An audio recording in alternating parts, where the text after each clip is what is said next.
A identidade divina da Igreja. Bom dia, irmãos.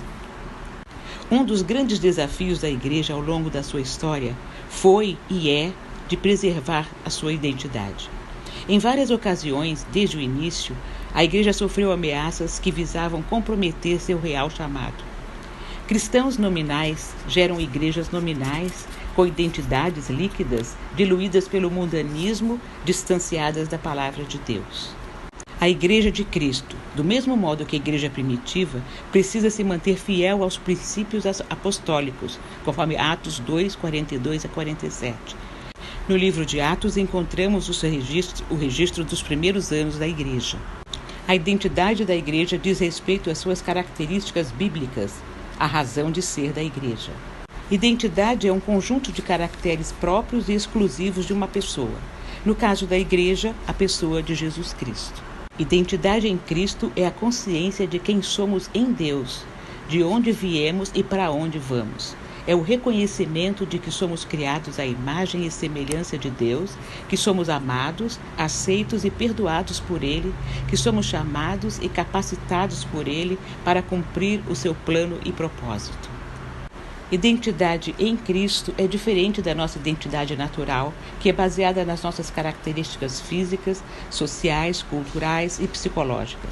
A nossa identidade natural pode mudar ao longo da vida, pode ser influenciada pelo ambiente e pelas circunstâncias, pode ser afetada pelo pecado e pelo inimigo. Na identidade natural, sabemos quem somos, quem é o nosso Pai terrestre e os nossos irmãos. Mas, e na identidade espiritual? A nossa identidade espiritual, por outro lado, é eterna, imutável, inabalável. Ela não depende do que fazemos ou deixamos de fazer, do que temos ou não temos, do que os outros pensam ou dizem de nós. Ela depende apenas do que Deus fez por nós em Jesus Cristo. A Bíblia nos ensina que quando recebemos a Cristo como nosso Senhor e Salvador, nós nascemos de novo. Nós morremos para a nossa velha natureza pecaminosa e recebemos uma nova natureza divina. Nós nos tornamos novas criaturas em Cristo. Segundo aos Coríntios 5, 17 diz assim: portanto, se alguém está em Cristo, nova criatura é. As coisas velhas já passaram, eis que tudo se fez novo. Isso significa que nós temos uma nova identidade em Cristo. Nós somos filhos de Deus, herdeiros de Deus e co-herdeiros de Cristo. Nós somos cidadãos do céu, embaixadores de Cristo na terra. Nós somos santos, justos, livres, abençoados, vitoriosos, mais do que vencedores em Cristo. Romanos 8,17. E, se nós somos filhos, somos logo herdeiros também, herdeiros de Deus e co-herdeiros de Cristo, se é certo que com Ele padecemos, para que também com Ele sejamos glorificados. A identidade da Igreja precisa ser tanto bíblica como contextual, baseada no alicerce da revelação de Deus, mas voltada para a realidade de hoje. Nesse sentido, a identidade da Igreja precisa ser relacionada com a pessoal, e ambas, para serem relevantes no mundo pós-moderno, devem priorizar todas as áreas do ser humano, manifestando as seguintes características. Dimensão relacional. Existem duas coisas que ninguém consegue fazer sozinho. Uma delas é casar e a outra é ser cristão. A nossa identidade é formada na relação com os outros. Somos seres relacionais, feitos para vivermos em comunidade, no diálogo e na amizade. Cristianismo vivido em isolamento é qualquer religião, menos a de Jesus. As igrejas locais devem priorizar, facilitar e promover os relacionamentos com uma atitude de abertura para o outro. A fidelidade institucional não existe mais. O que permanece é a fidelidade relacional. Outra dimensão é a dimensão espiritual.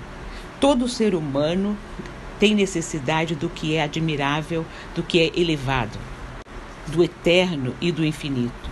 A característica do cristão e da Igreja nos tempos pós-modernos deve incluir uma saudável vida de adoração, oração, contemplação e comunhão com Deus. Dimensão racional. Apesar de não ser somente doutrinas e dogmas que precisam ser aprendidas, a fé cristã envolve também esses elementos essenciais, ou seja, é preciso estudar e muito para ter uma compreensão adequada do cristianismo. O testemunho da revelação de Deus na história está em apenas um livro, ou melhor, em 66 livros em um, a Bíblia. É imprescindível para qualquer cristão que deseja crescer o conhecimento bíblico.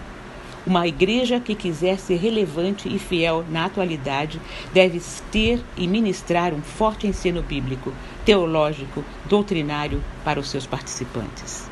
No tocante à sua natureza, a igreja é primeiramente missionária. Desta forma, a igreja existe para a expansão do reino de Deus. Ide, portanto, fazer discípulos de todas as nações, batizando-os em nome do Pai, do Filho e do Espírito Santo, ensinando-os a guardar todas as coisas que vos tenho ordenado. Mateus 28, 19 e 20.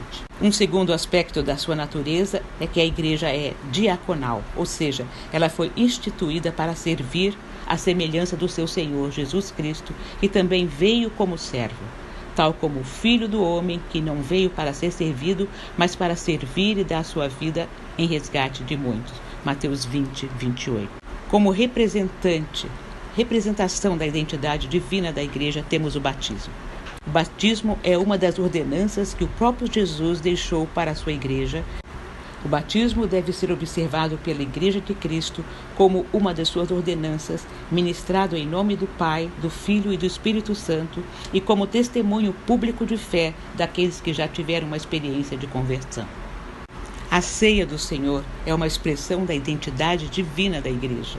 A ceia do Senhor foi estabelecida por Jesus Cristo para que seja praticada pela igreja até a sua segunda vinda. 1 Coríntios 11, 26.